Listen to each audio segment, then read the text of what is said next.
Hello, good parents, and welcome to Parenting Tips and Tricks. Today's topic is emotional intelligence, what it is, and what to do to make sure your kid is developing emotional intelligence as they grow.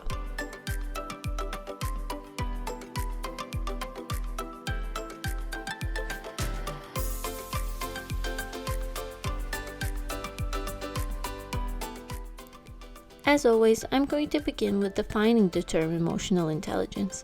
Emotional intelligence is the capacity to be aware of one's emotions, control them, and treat people around one with empathy and respect. I will also clarify that controlling emotions doesn't mean hiding or not showing them. It just means there are some acceptable and unacceptable ways of showing emotions, especially when you're a child, which I will also talk about later in the video. So let's start with my first tip. For a healthy, emotionally developed child, talking about emotions is a must, in a way that you label your own emotions and let them label theirs. Teach them words which they can use to describe emotions. Discuss emotions actively.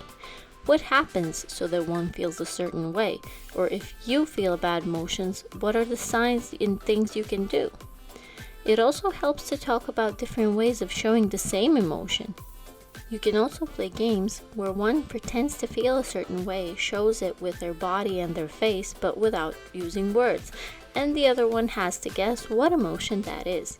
This is a game for the whole family.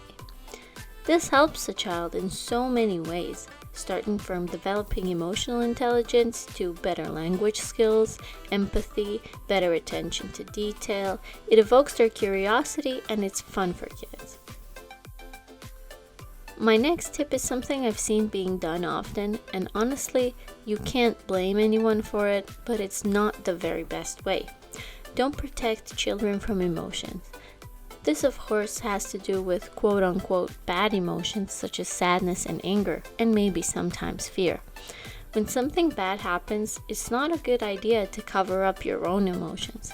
Children learn from you, and when something bad happens and they know about it, but they see you acting like nothing happened, they might get confused or learn that this reaction is how it should be. If you break down in tears, it's okay to let your child see that.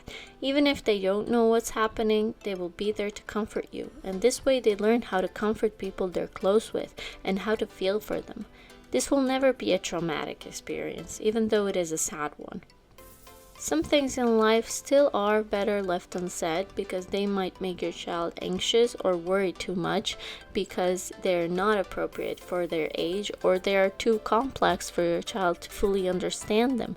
But things such as a person's death are not to be hidden from kids.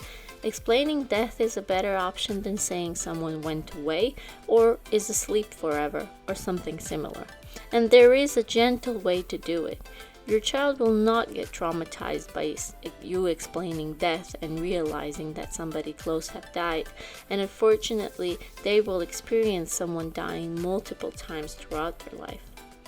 The most important thing is that you as a parent know and realize that it is okay to feel whatever feeling there is, you, your child, or anyone else. None of the feelings that exist are embarrassing or quote-unquote bad. Tip number 3 is teaching and encouraging self-control. I've already mentioned proper and improper ways of showing emotions, and here are some examples. Proper ways of showing anger are clenching your fists and stomping your feet. An improper way is hitting someone or yourself and insulting someone or yourself. So I hope you get the drill. Teach your children that acceptable and unacceptable ways exist, and if they ever display an emotion with improper behavior, explain what they did wrong and give them an alternative. I might do a separate video with many examples on this one.